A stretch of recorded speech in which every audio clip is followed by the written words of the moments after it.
Assalamu alaikum warahmatullahi wabarakatuh. Alhamdulillah 30 ga watan Agusta wannan shine muke kira da Zannun.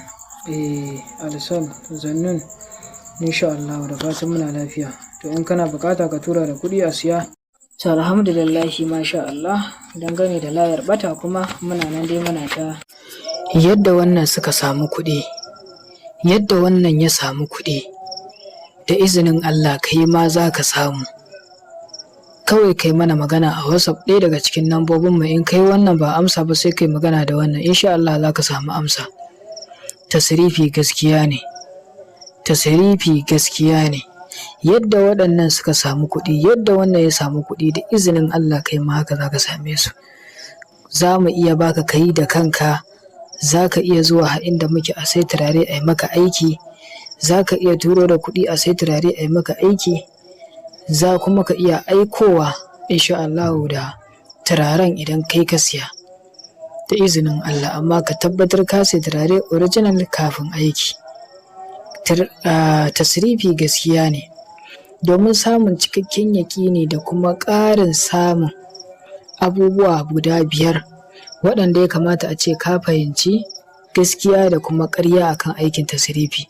To kai min magana a wasu, ba dole sai mun yi maka aiki ba, ba dole sai ka yi aiki a tare da mu ba, ba dole sai ka turo mana da kuɗin turarenka ba, ba dole sai ka zo inda muke ba.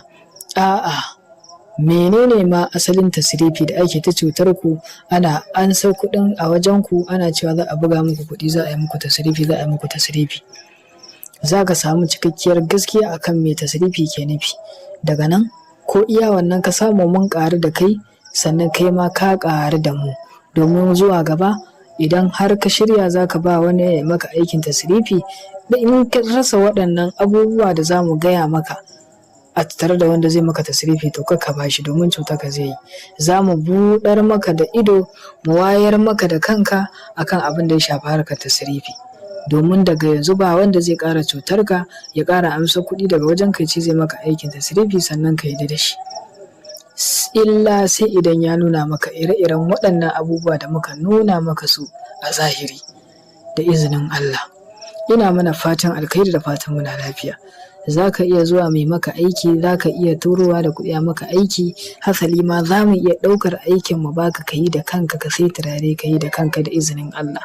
Tasrifi bai da wahala, tasrifi baya da wani lokaci da za a ce za a ɗauki time mai tsayi ana ta yin sa ba a gama ba. Duk wanda ya ce zai maka aikin tasrifi ya ce zai ɗauki awa 2 ko 3 ko sama da haka ya ce maka aiki, to ka yarda da shi. Tasrifi na gaskiya da gaskiya bai wuce minti 5, minti 10, minti 15, ya daɗe minti 20 an kammala shi da izinin Allah. Ni zan baka tabbaci akan aikin tasrifi kafin